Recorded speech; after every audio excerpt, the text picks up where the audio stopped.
예산은 정하시되 안 하셨으면 좋겠다는 생각은 들어요. 생각보다 너무 금액이 많이 나거든요. 이게 가장 중요하지 않나라는 생각이 들어요.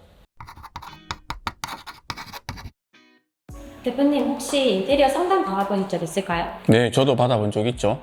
2009년에 제가 결혼을 해서 신혼집을 상담을 받아봤습니다. 그때는 제가 인테리어 업을 하고 있지 않을 때라서 와이프랑 준비를 열심히 해가지고 상담을 받으러 갔다가 현타가 온 적이 있습니다. 그럼 처음 계신 분들은 어디서부터 시작할지 잘 모르잖아요. 그렇죠. 보통 첫 상담할 때 언제부터 상담을 받아보는 게 좋을까요? 뭐 최소 3개월 전부터 준비를 하시는 게 좋을 것 같긴 해요. 왜냐면 계약도 해야 되고 나머지 가정을 생각하면 3개월 정도 전부터는 이제 업체와 미팅을 시작해야 되지 않겠나라는 생각을 합니다. 첫 상담할 때 준비해가면 좋을 것들이 있을까요? 준비해야 할 것들 많죠. 많은데 오늘도 뭐 한 3가지 정도만 말씀드릴게요.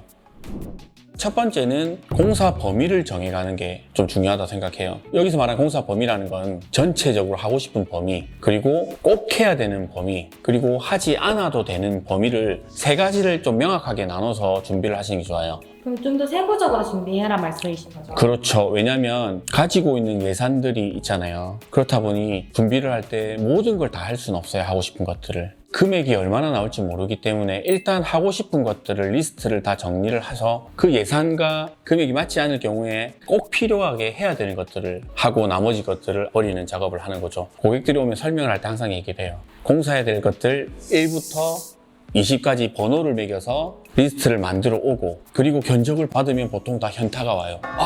생각보다 너무 금액이 많이 나오거든요. 그러면 1번부터 10번까지는 해야 될 것들, 그리고 11번부터 20번까지는 예산이 남으면 추가적으로 해야 될 우선순위를 적는 거죠. 예산이 남았을 때 11번, 51번을 했는데도 예산이 좀 더 남는다. 12번, 13번 이렇게 우선순위를 정해놓는 거예요. 이게 가장 중요하지 않나라는 생각이 들어요. 혹시 두 번째는 어떤 게 있을까요? 두 번째는 요즘에 정말 정보가 많잖아요. 유튜브 채널도 그렇고. 그런 정보들 중에서 상담자들이 클라이언트에 맞춰서 쉽게 설명을 다 해주면 좋겠지만 어쩔 수 없이 인테리어 용어를 써야 되는 경우가 있거든요. 그런 부분들을 조금 공부를 하고 오면 좋지 않나. 내가 1,000만 원, 2,000만 원, 3,000만 원, 4,000만 원 이렇게 많은 돈을 쓰는데 그 정도의 학습을 투자하지 않고 온다는 건 좀 저는 직무유기가 아닌가 싶은 생각이 들긴 해요. 그래서 너무 바빠서 공부할 시간도 없다. 이런 분들 어떻게 하는 게 좋을까요? 그런 분들은 업체에 충분한 설명을 요구하는 방법이죠. 내가 충분히 그걸 요구할 수 있는 권리가 있기 때문에 충분한 설명을 요구하고요. 조금 문제가 되는 부분이 있죠. 아무래도 상담 내용이 길어지는 거죠. 시간적인 게 많이 길어지니 공부를 조금 해오는 게 낫고요. 근데 정말 공부할 시간도 없고 뭐 사실 힘들다 하면 이건 진짜 중요한 부분인데, 자기가 좋아하는 스타일의 사진들을 좀 준비해오는 게 좋죠. 캡처를 떠서 여러 장의 사진을 준비해오면 상담자가 클라이언트의 니즈를 파악하는 데는 사진만큼 좋은 건 없어요. 업체 입장에서는 알죠. 이분은 모던한 쪽이구나. 그럼 그쪽으로 컨셉을 맞춰서 설명을 할 수 있으니까요. 그러면은 용어도 공부하고 레퍼런스까지 준비하면 더욱 의미 있는 상담을 받을 수 있는 건가요? 훨씬 더 값어치 있는 상담을 받을 수 있지 않나라는 생각이 듭니다.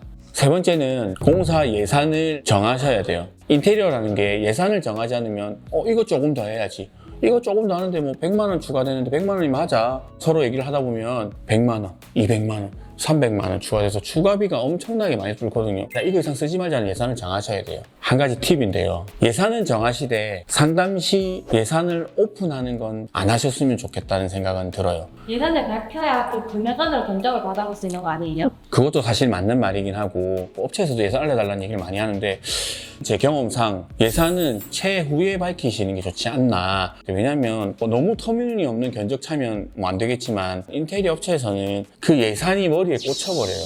예를 들어서 예산이 5천만 원이라고 얘기하면 뭐 이 정도 하시면 될 것 같고요. 눈에 밟히는 것도 넘어가는 업체들도 있어요. 물론 그렇게 하면 안 되지만 최종 견적과 예산 사이에 업체와 조율을 해서 마지막 결과를 도출하는 게 좋지 않나라는 게 제가 오늘 말씀드리고 싶은 내용 중에 하나입니다.